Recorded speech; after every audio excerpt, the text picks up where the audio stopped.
တော့မဲတော့ကျောင်းဆောင်မှာထန်းဆန်းနိုင်ကူကနေအပြန်မှာဝင်လာတာပေါ့နော်ရွှေကုန်းစီတော့ဆိုတော့အမှသူတို့ရဲ့ဟိုရွှေကုန်းဆိုတဲ့ဆိုင်မှုကြီးကနေဝင်လာဝါလာလိုက်တာဟယ်လိုမမီရေ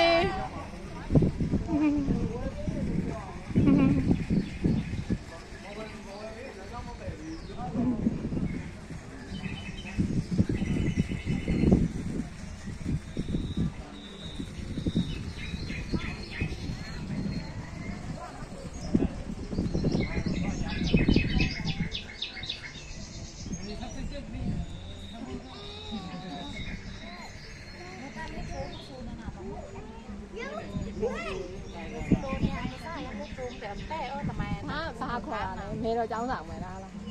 မဲတော့ကျောင်းဆောင်မယ်အော်ဒါကတော့မဲတော့ကျောင်းဆောင်မယ်တဲ့ခေါ်တာဟော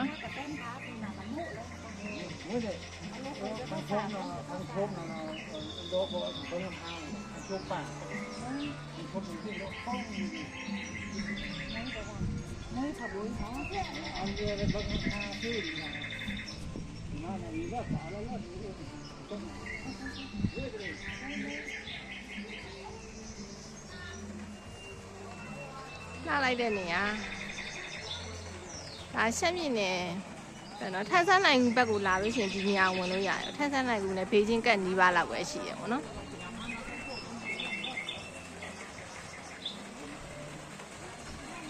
မဲတော့ကျောင်းဆောင်လို့ပဲသူတို့ကခေါ်ကြတယ်လေထိတ်မှာတော့ရွှေကုန်း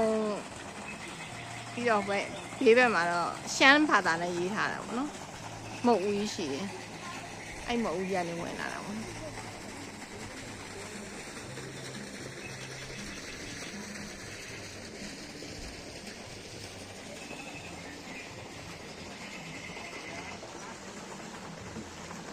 ရှမ်းပြည်နယ်တောင်ကြီးဘက်ရောက်လို့ရှိရင်ဒီဘက်ကိုဟုတ်ထန်းဆန်းဘက်ကိုလာလဲတင်တဲ့နေရာတွေမှာဒီမဲတော်ကျောင်းဆောင်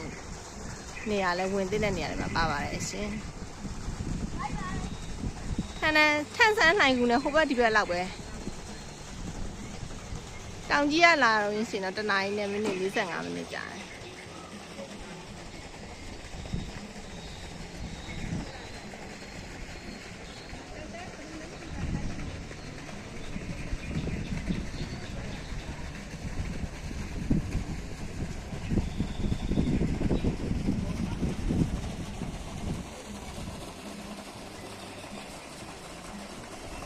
တောင်ကြီးဘက်ရောက်လို့ရှိရင်ဒါလေတဲ့နေရာတွေမှာလည်းပါပါတယ်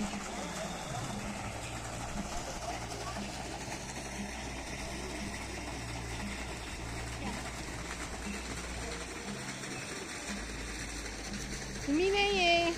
ဟယ်လိုဘယ်ရောက်နေလဲကျန်လိုက်ပါโอเค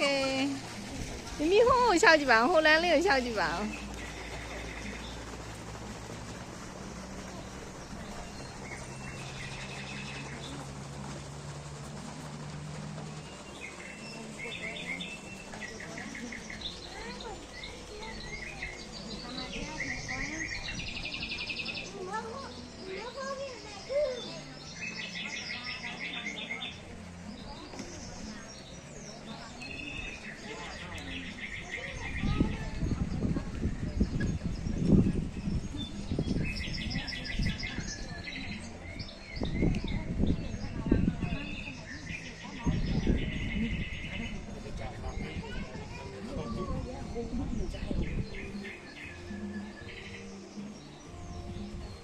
多里。